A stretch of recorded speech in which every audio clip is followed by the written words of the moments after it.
Ok. Habíamos dejado la acción en lo que es eh, los temas 7, 6 y 7 que habíamos visto, la corriente libertadora del sur, la cual está comandada por el general don José de San Martín, ¿correcto? Y que llega al Perú, desde Chile específicamente, primero liberando Argentina, luego Chile, y luego llega al Perú, ¿no? Ya habíamos dicho que era más que todo un tema de obligación, porque si todas las demás colonias se independizaban, todo lo demás independizaban, el Perú era sí o sí una independencia necesaria, ¿no? El último bastión. Perú fue el último bastión del imperio español para justamente contra la resistencia independentista. Inclusive muchos historiadores coinciden en que Perú no se quería independizar. El fuerte español, vamos a decirlo así, el fuerte de la sociedad española estaba justamente en Perú y por lo tanto era el bastión más fuerte, ¿no? Tanto así de que a pesar de que la independencia es proclamada en 1821, recién en 1824, 3 años después, específicamente en la batalla de Ayacucho, en la cual participan tanto José de San Martín como Simón Bolívar, en esa batalla participan ambos y dan fin a justamente el, el dominio español en tierras peruanas, ¿no? ¿Okay? Y con la capitulación de Ayacucho, la cual parecía más un premio al perdedor, a pesar de que las fuerzas libertadoras, vamos a decirlo así, ganaron la batalla de Ayacucho, las pampas de Ayacucho actualmente, el ejército español tuvo beneficios, ¿no? Lo lógico es de que si el perdedor obviamente tiene que irse o rendirse y nada más, ¿no? O pagarle al ganador. En cambio acá no. En la capitulación de Ayacucho, una capitulación, vamos a decirla, vergonzosa, más parecía que los españoles hubieran ganado la guerra, ya que en la cual consistía, indicaba de que hay que pagarle una cierta cantidad de dinero para que se vayan y se retiren a España, ¿no? Algo, como le digo, una capitulación muy vergonzosa. Esto lo toman como pretexto después los españoles para declarar la guerra al Perú años después, ¿no? Eso ya lo vamos a ver más adelante con lo que es la guerra del combate 2 de mayo, en el cual tanto Perú y Chile se unen para combatir a los españoles y luego viene la guerra del Pacífico, ¿no? Y eso ya son tramos de historia que vamos a ir viendo más adelante. Muy bien. Y una de las consecuencias luego de la batalla de Ayacucho, justamente ya donde habíamos, se había conversado eso, chicos, con ustedes, Simón Bolívar regresa a Venezuela, a lo que era Venezuela, y San Martín se queda iniciando lo que es el protectorado, ¿no? ¿Se acuerdan? El protectorado, inician el protectorado, se inicia el protectorado, lo cual duró un año no más de un año y unos meses, y luego San Martín se retira, ¿no? San Martín se retira del Perú, como una de las consecuencias del retiro, se forma el primer Congreso Constituyente, justamente es la temática del día de hoy. El primer Congreso Constituyente hace acciones para justamente gobernar durante el periodo en el cual San Martín se va del país. San Martín, en el periodo del protectorado, vimos que hizo algunas obras, unas obras buenas que hasta el día de hoy perduran, otras no.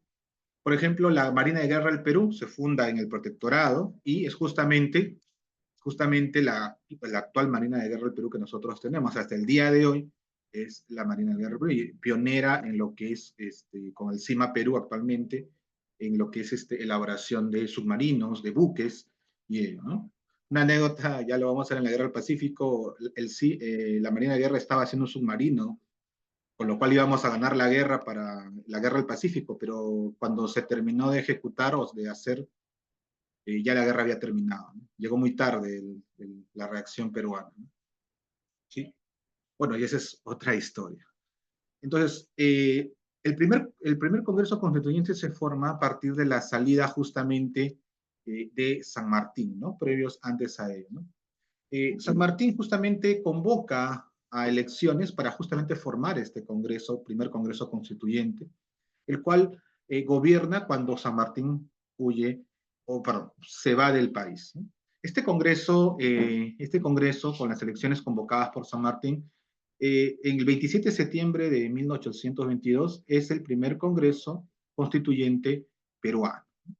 A diferencia del actual Congreso de la República, este tenía ciertas particularidades. Obviamente era el primero y se encargó de ciertos aspectos de nuestra proclamada independencia, ¿no? Estamos hablando de 1822 todavía, ¿no? Recuerden que la batalla de Ayacucho se da unos años después todavía. Todavía había fuerzas realistas en nuestro país. Entonces, una de las principales obras o uno de los principales objetivos de este primer Congreso Constituyente es expulsar a los españoles. Y para ello, en primera instancia, ve en San Martín para que haga este efecto. Por eso San Martín crea en el protectorado la Marina de Guerra del Perú, junto con la aprobación del Congreso. Pero hay un detalle, al final lo vamos a ver. San Martín luego del protectorado se retira, dejando el Congreso Constituyente prácticamente en el aire, asumiendo justamente esta batuta del gobierno y convoca a un personaje muy importante, que ya la vamos a ver, que continúa la obra, vamos a decirlo así, de independencia del Perú. Creo que algunos ya saben de quién se trata. Luego de que se va a San Martín, el Congreso convoca a otro personaje. Ahorita la vamos a ver. Ahora, ¿cómo está conformado el Congreso Constituyente? Recuerden ya 1822, 20 de septiembre de 1822, se convoca el primer Congreso después de las elecciones y se inaugura este primer Congreso peruano. Y se forma el primer cuerpo legislativo, el cual tenía dos presidentes. Así como actualmente ya se aprobó en el Congreso lo que era antes de los años 90, una Cámara de Diputados y una Cámara de Senadores, igual acá, había eh, dos cuerpos, vamos a decirlo así, pero tenían otros nombres, que ahora lo vamos a ver. Había un presidente efectivo y un presidente honorario. Ambos tenían dos vertientes de este cuerpo legislativo, de este Congreso. ¿Okay? Entonces, el cuerpo legislativo estaba conformado por hombres ilustres de la época, que los cuales fueron convocados a elecciones y fueron elegidos para representarnos como congresistas de aquel entonces, ¿no? Tuvo dos presidentes y cada uno tuvo una función importante, ¿no? Esta asamblea de hombres ilustres eran netamente profesionales, abogados, del sector religioso, eclesiásticos y sobre todo profesionales del área de la medicina, médicos, ¿no? Lo cual médicos y eclesiásticos era prácticamente lo mismo, ¿no? En aquella época el cargo de médico también lo desempeñaban los curas, así que eran, vamos a decirlo así, médicos religiosos. Estos dos presidentes, la particularidad de este Congreso, dos presidentes, como le digo, uno efectivo, el cual hacía todos los debates, las instalaciones del Congreso, las leyes, comandaba todo lo que es las leyes que los congresistas proponían, era Francisco de Javier de Luna y Pizarro. Mientras que el presidente honorario estaba a cargo de un profesional, no necesariamente netamente político, sino de un profesional, en este caso Toribio Rodríguez Mendoza, el cual hacía juntas preparatorias para que se instale el Congreso también, ¿no? Él también podía convocar a sesiones legislativas, ¿no? Ambos presidentes, ¿sí? Actualmente, ¿qué es lo que se ha aprobado, como le digo en el Congreso? Un solo presidente, pero que ahora va a comandar tanto la sala de senadores como de diputados. Pero también están viendo que cada miembro del Congreso, tanto senador como diputado, tengan su propia junta legislativa, es decir, su propio presidente, su propio juntas de sesiones, lo cual sería algo inconveniente porque tendríamos que tener cada día una sesión diferente, solamente sesión de senadores, sesión de diputados, lo cual se dilataría mucho el tiempo. Debe ser uno solo, ¿no? ¿Okay? Debe ser uno solo. Pero eso es lo que justamente se está aprobando en el Congreso actualmente. Bueno, en el Congreso que se aprobó de aquel entonces, como les digo, son dos presidentes, el efectivo y el honorario. El efectivo preside todos los debates a partir de la instalación del Congreso. ¿Y quién instala quién instala? El presidente honorario. El presidente honorario es el que hace la instalación. Y el efectivo preside estas instalaciones del Congreso. Vamos a decir que el presidente honorario es como un vicepresidente, el que convoca a los congresistas. Y el presidente efectivo es el que justamente ya hace las reuniones, junto con este presidente honorario, ¿no? Francisco Javier Luna Pizarro, el efectivo, y Toribio Rodríguez Mendoza, el honorario. ¿Cuáles eran los objetivos de este Congreso? Es la primera constitución política del Perú, uno de los principales objetivos. También esta constitución, más que todo de carácter netamente social, prácticamente social, de 1823, fue modificada durante este Congreso, ya que vino un personaje muy interesante para continuar la liberación. Estoy hablando de Simón Bolívar. El Congreso lo convoca. Ahora la vamos a ver de qué manera. Otro de los objetivos del que este Congreso es justamente terminar con expulsar a todos los españoles presentes en el país, ¿no? A pesar de que los congresistas eran criollos, eran hijos de españoles, ellos querían expulsar a los que eran netamente de la fuerza realista de la corona española para tener ellos más que todo la gobernanza, ¿no? La mayoría de los que estaban en el Congreso eran criollos. ¿Qué significa ello? Hijos de españoles, nacidos acá, en este caso en América, específicamente en el Perú. No eran españoles peninsulares, sino eh, insulares, ¿no? Como se le dice. Otra cosa es definir cómo va a ser el tipo de gobierno del Perú. Y había dos opciones, dos opciones. O esto era una república democrática, lo que entre comillas decía la Constitución Política de 1823, lo cual quedó así, o era una monarquía constitucional, lo cual indicaba que había una constitución política, pero para avalar que haya un monarca, un rey, o como si fuera un rey. Monarca significa que el gobernante de todo, ¿no? Un solo gobernante para todo, ¿no? Lo que actualmente sabemos que es el presidente, ¿no? Pero en ese caso se llamaba monarca. ¿Y quién creen que iba a ser el monarca constitucional de este Congreso, de este país? Iba a ser José de San Martín. El objetivo de justamente era de que nombrar monarca a José de San Martín. Recuerdan que le dije que José de San Martín se quería proclamar monarca, o sea, quería independizar a Perú, pero para él es el monarca, ¿no? No solamente de Perú, sino de Chile y de Argentina. Él quería gobernar las tres grandes regiones de aquel entonces, ¿no? En este caso. Bueno, todo era el virreinato del Perú, pero ya luego se disgregó y se convirtió en la Capitanía de Chile, Buenos Aires, lo que es actualmente Argentina, y obviamente la de Lima, que es Perú. Las medidas fue la Junta de Gobierno de la Mar. ¿Para qué se convocó a, ¿para qué se convocó a la Mar? A la Mar. Bueno, hubieron debates y se definió que el Perú iba a ser una república constitucional, una república. Eso es lo que eligió el Congreso. En sesiones se eligió que el Perú iba a ser una república y no iba a ser una monarquía constitucional. Con esto, chicos, ¿qué se logra? ¿Quién cree que quedó descontento? El que quería ser monarca, pues. En este caso, San Martín prácticamente en esta sesión del Congreso lo dejan de lado, porque aprueban por mayoría que debe ser una república. Y con la Constitución de 1823 justamente es ello, ¿no? Días después de esta aprobación, unos meses después, José de San Martín este, justamente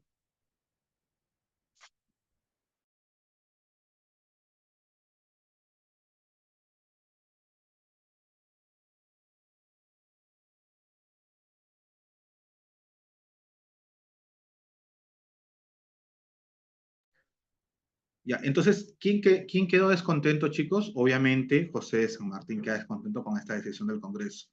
Y el Congreso, al tener su independencia de poderes, nombra a, a José de la Mar justamente el primer presidente de justamente de la República. José de la Mar es el primer presidente, vamos a decirlo así, de esta Constitución republicana de 1823. Y eh, hace que José de San Martín obviamente, se fusque, se ponga, obviamente, alterado. Prácticamente les da el poder a los congresistas y luego ellos no le retribuyen, ¿no? Tras su nombramiento, ¿no? El Estado peruano ya estaba conformado, en este caso, con sus primeros, vamos a decirlo así, grandes instituciones gobernativas, ¿no? A partir del Congreso justamente se forma el Poder Ejecutivo, ¿sí? Se forma el Poder Ejecutivo y lo que es la Junta Gubernativa, promulgada por José de la Mar, ¿no? O sea, nombran un presidente, lo que actualmente es el Poder Ejecutivo, que es el presidente de la República. Ellos justamente hacen la creación de este Poder Ejecutivo y nombran a José de la Mar como presidente de la República. Ok, ¿cuáles eran los objetivos? Bueno, en este caso no se llamó presidente de la República, ¿no? sino presidente de la Junta Gubernativa, Junta de Gobierno, Junta que va a gobernar el país como presidente, ¿no? Esta Junta Gubernativa o Junta de Gobierno tenía 3 miembros, ¿no? José de la Mar como presidente de la República, Felipe Antonio y Manuel Salazar Baquijano y Carrillo como los siguientes, como actualmente sería el vicepresidente, ¿no? En caso que José de la Mar no pudiera presidir algunas concesiones, Felipe Antonio Alvarado subía, y luego, en caso que no pudiera Antonio, Manuel Salazar y Baquijano, ¿no? Como una sucesión. Este poder ejecutivo recién formado tenía como objetivo principal justamente expulsar a los españoles. Por lo tanto, tenía que hacer justamente acciones para poder expulsar a los españoles. Estas acciones son justamente el buscar el ejército español remanente. Ya en la capital ya no estaban muchos de los españoles, estaban en las provincias, sobre todo en las zonas costeras. ¿Por qué en las zonas costeras? Porque era zona estratégica para poder salir rumbo a España en caso de que pedir refuerzos, es decir, por mar se iba a España en aquel entonces para pedir cualquier tipo de ayuda en el caso de las fuerzas realistas. Por lo tanto, la Junta de Gobierno hace lo que se le conoce como buscar a los españoles donde estaban en la costa peruana. A esto se le llamó la expedición a puertos intermedios. Y hubo 2 expediciones a puertos intermedios. ¿Ok? Entonces, esta expedición a puertos intermedios es más que todo ello, ¿no? Una expedición que busca, cuyo objetivo es movilizar a los ejércitos previa inteligencia para ubicar a las fuerzas realistas y someterlas en primer lugar para expulsarlas del territorio peruano, ¿no? Esto dura entre la primera expedición de puertos intermedios y la segunda expedición de puertos intermedios, da resultados para poder expulsarlos. La primera tiene un pequeño detalle, no se logró el objetivo total, por eso hubo una segunda expedición de puertos intermedios. La primera expedición de puertos intermedios justamente moviliza eh, todo el ejército peruano, bueno, gran parte del ejército peruano, a justamente a zonas de la costa peruana. Esta expedición fue comandada por Rudencio Alvarado. Por Rudencio Alvarado. Y lamentablemente va a los puertos de Torata y Moquegua en el sur y son derrotados las fuerzas republicanas, vamos a decir, del Perú, por el general Valdés. El general realista español Valdés es quien derrota a la primera expedición de puertos intermedios comandada por Rudecindo Alvarado, ¿no? Acá voy a resaltarlo. Por eso hubo una segunda, ¿no? Obviamente. Si hay una segunda es porque la primera no resultó del bueno, ¿no? Y las batallas fueron de Torata y Moquegua, al sur del Perú, ¿no? Los realistas obviamente se burlaron de los criollos, haciendo inclusive coplas, crónicas, todo ello, un montón de poemas en el cual indicaba que para qué hacen este tipo de acciones si al final los vamos a derrotar, ¿no? Entonces, viene justamente la segunda expedición, se organiza tras esta derrota la segunda expedición de puertos intermedios. Pero para ello, justamente, como fue derrotado el ejército peruano, el ejército patriota, ven esto como una oportunidad de un golpe de Estado para presidir justamente el gobierno peruano. Justamente sucede el golpe de Estado en lo que es el primer golpe de Estado, el motín de Balconcillo, ¿no? Como fuimos derrotados, la Junta de Gobierno de la Mar se ve amenazada y quiere ser anulada justamente. Y esto es justamente obra del general Andrés de Santa Cruz. Andrés de Santa Cruz, con un ejército, un pequeño ejército formado, presiona al Congreso para anular la Junta Gobernativa de la Mar y, y por ello, al anular esta Junta Gobernativa, José de la Mar deja de ser presidente y se nombra como presidente a José de la Riva Agüero. ¿Sí? Se anula el gobierno de José de la Mar y se nombra como nuevo presidente a José de la Riva Agüero por presiones al Congreso del general Andrés de Santa Cruz, ¿no? Sucede justamente ese golpe de Estado, el primer golpe de Estado, el golpe de Estado de Valconcillo, ¿no?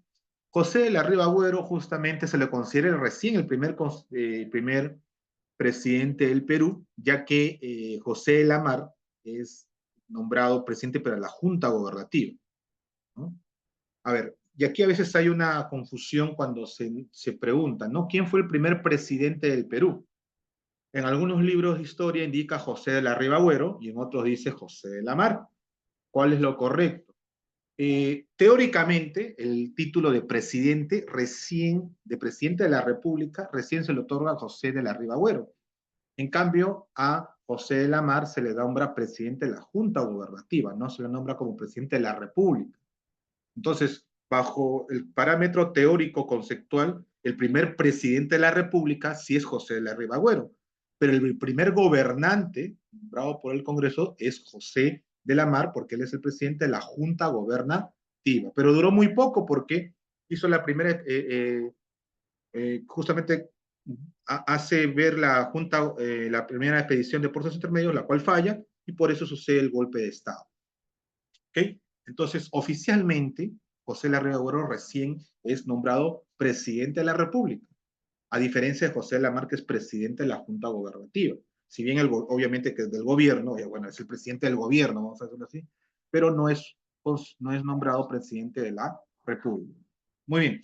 Entonces, José de la Riva Agüero, como presidente constitucional, como primer constitucional constitucional, tras el motín de Valconcillo, ¿sí? Comandado por por el general Andrés de Santa Cruz, quien hace esta revuelta, este motín, justamente hace que se suceda este primer gobierno republicano, ¿no? José de la Riva Agüero es considerado el primer presidente del Perú constitucional, ojo, constitucional o republicano, y ciertas cosas sucedieron acá. José Larrea Agüero, bueno, a diferencia de José Lamar, que tuvo poco tiempo, José Larrea Agüero empezó su gobierno haciendo gestiones económicas. En el gobierno de José Larrea Agüero por primera vez se da el primer préstamo externo y a partir de aquí sucede la primera deuda externa que hasta el día de hoy mantenemos con varios países, específicamente con Inglaterra, ¿no? El Banco Mundial. En el caso de Inglaterra, José Larrea Agüero hace este primer préstamo por una cantidad de 1.200.000 libras esterlinas, ¿no? Lo que el día de hoy es equivalente a cerca de más de 100 millones de dólares, ¿sí? Imagínense la cantidad, el día de hoy es más de 100 millones de dólares, si no me equivoco, cerca de los 200 millones de dólares de préstamo, ¿no? Si lo llevamos a la actualidad, ¿no? Pidió el apoyo de las tropas del norte, en este caso tropas de la Gran Colombia, ojo, tropas colombianas. Ojo, la Gran Colombia para ese entonces eran lo que actualmente son tres países, Venezuela, Ecuador Venezuela, Ecuador y Colombia, ¿no? Todo eso, todos esos tres países en conjunto se llamaba la Gran Colombia, lo que anteriormente era el Virreinato de Nueva Granada, que también estaba conformado por parte de Panamá. Luego, con las juntas de gobierno, se independiza y se forma lo que es la Gran Colombia. Luego ya se divide en tres, Venezuela, Ecuador y Colombia, ¿no? Digo esto porque acá indica gestionó la llegada de tropas colombianas, que solamente el país de Colombia, no. Recuerden que las tropas colombianas para ese entonces era de la Gran Colombia, lo que actualmente son esos tres países, Ecuador, Colombia y Venezuela, ¿no? Estas tropas eran comandadas por Simón Bolívar, ¿no? Creó la primera armada peruana y puso órdenes al almirante Guillermo Guisa, ¿no? Como primer comandante del ejército del Perú, en este caso la armada peruana. Y realizó justamente la segunda campaña de puertos intermedios, lo cual tuvo justamente ciertos resultados, ¿no? El ejército patriota, ya en esta segunda expedición de puertos intermedios, es justamente eh, avanza justamente desde la zona del General Andrés de Santa Cruz, en este caso de lo que es la actual Paz, La Paz, hacia justamente las costas peruanas, ¿no? Y en este caso, Santa Cruz, enviado por Ribagüero, ¿no? Hace esta segunda intervención y la hace justamente en el puerto del Callao. Y los, este, los, en este caso, los realistas son derrotados y confinados a lo que es actualmente el Real Felipe, ¿no? La fortaleza del Real Felipe. Entonces, el general Santa Cruz llega al puerto del Callao y hace una campaña efectiva de puertos intermedios, en este caso, y derrota al ejército español, ¿no? El cual se ha refugiado en la fortaleza del Real Felipe. Listo, con esto se termina esta segunda campaña de puertos intermedios y posteriormente se convoca a elecciones, ¿ok? Y se va a buscar nuevas reformas, ¿no? En este caso, ya con el gobierno de Ribagüero, en este caso ya de salida, el Congreso nombra a Torre Tagle como siguiente presidente, ¿no? Como siguiente presidente. Y la Constitución de 1823 es afianzada y se crea, ¿no? Las consecuencias es la creación de esta Constitución y que Torre Tagle, el segundo presidente del Perú, convoca a Simón Bolívar. Y ese es un acto interesante. Torre Tagle invita a Simón Bolívar al Perú para que venga a terminar la expulsión total de las fuerzas realistas, pero no contaba con algo, ¿no? El Congreso prácticamente lo traiciona bajo una figura política, ¿no? Nombra dictador a Simón Bolívar del Perú.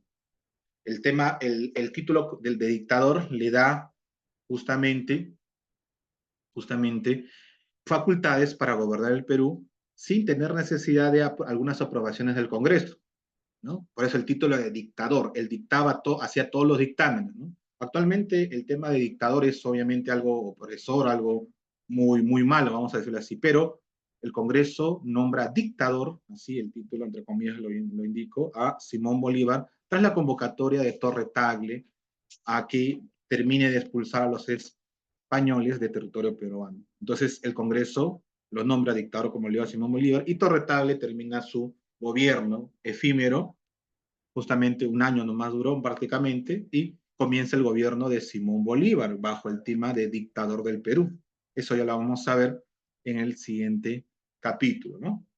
Ok, entonces chicos, esa viene a ser la historia de esta instalación del Congreso Constituyente, lo convoca San Martín, el Congreso no lo nombra monarca porque eligen ser una república, nombra a José de la Mar como presidente de la Junta Gubernativa y luego hacen una primera campaña de puertos intermedios, lo cual sucede en una derrota en el sur del Perú, en la costa sur, y luego sucede el motín de Balconcillos, el cual Andrés de Santa Cruz comanda este motín y el Congreso nombra al primer presidente republicano, que en este caso es José de la Riva Agüero. A su vez, indica a Santa Cruz que haga una campaña de puertos intermedios, la cual sería la segunda campaña de puertos intermedios, la cual se gana, y en el puerto del Callao, y termina el gobierno de Ribagüero con el nombramiento de Torre Tagle y la Constitución de 1823. Torre Tagle convoca a Simón Bolívar para justamente continuar con esta labor de expulsión, ¿no? Y el Congreso lo nombra dictador a Simón Bolívar. Pero el tema del nombramiento de dictador ya lo vamos a ver en un siguiente capítulo. Ok, chicos, rápidamente, antes que pasen al siguiente curso, vamos a contestar, por favor, sus cámaras encendidas, sus audios. Voy a tomar asistencia. Por favor, prendan sus cámaras. Y comenzamos con la aplicación.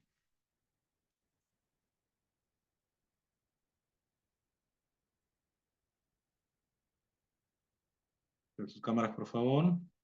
Sus audios.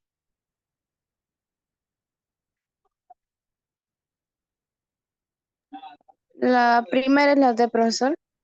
Ya, sí. A ver, vamos a comenzar un momentito. Estoy tomando asistencia. Por favor, prendan sus cámaras. Sonríen para la foto. Prueben sus cámaras. Sigan sus cámaras, por favor. Los que no pueden, ya, yo ya sé a quienes no pueden, por favor, los demás sí. A la foto. Muy bien, listo. Listo, comencemos entonces. ¿Quién me indicó la respuesta? Tomen en cuenta. ¿Quién me dijo una respuesta? Yari, profesor. Kiara. Ok, recuerden, la primera pregunta dice, el tipo de Estado que eligió el primer Congreso Constituyente. Teníamos dos alternativas, Es la una D. república o una monarquía. ¿Cuál fue la elección? Una república, ¿sí? Una república. Muy bien, Kiara, la de letra D. Dos, a pesar de establecerse, y con eso traicionan un poco a José de San Martín, que él quería ser monarca constitucional.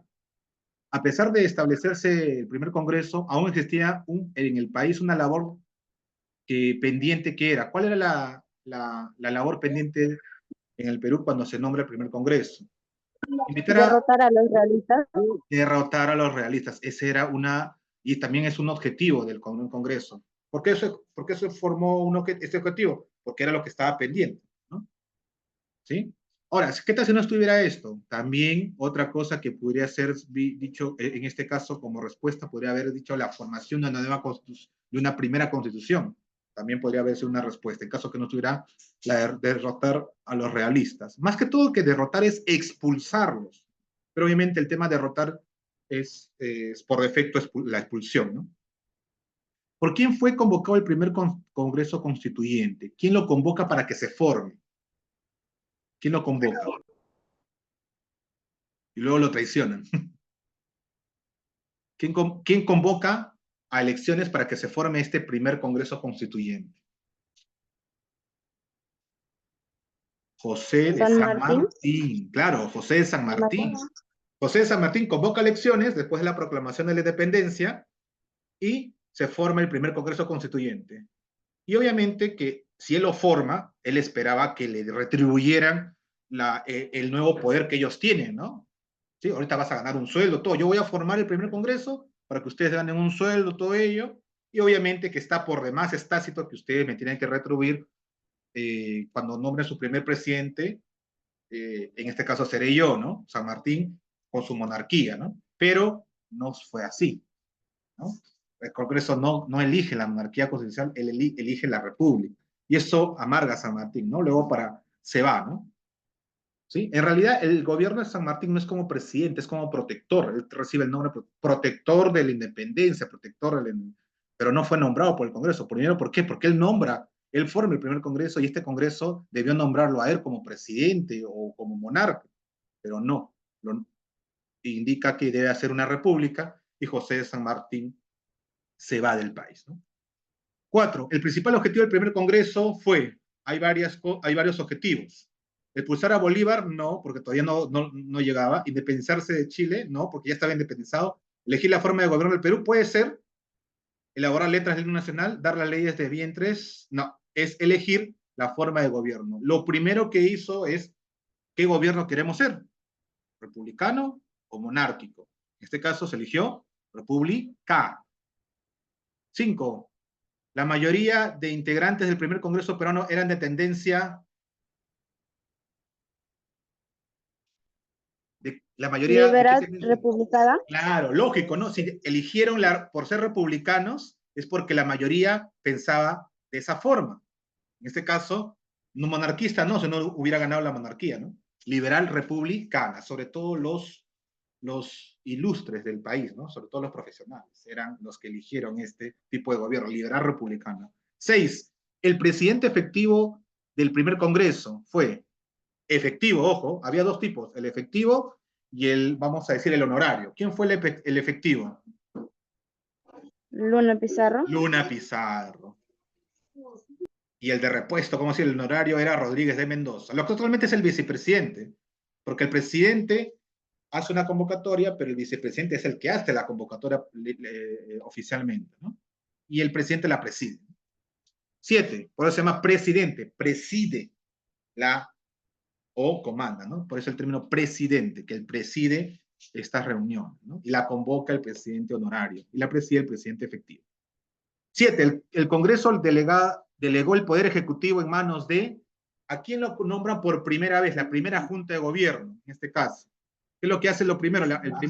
¿Cómo se llama el Poder Ejecutivo? El Poder Ejecutivo acá entonces, Junta de Gobierno. Junta de Gobierno.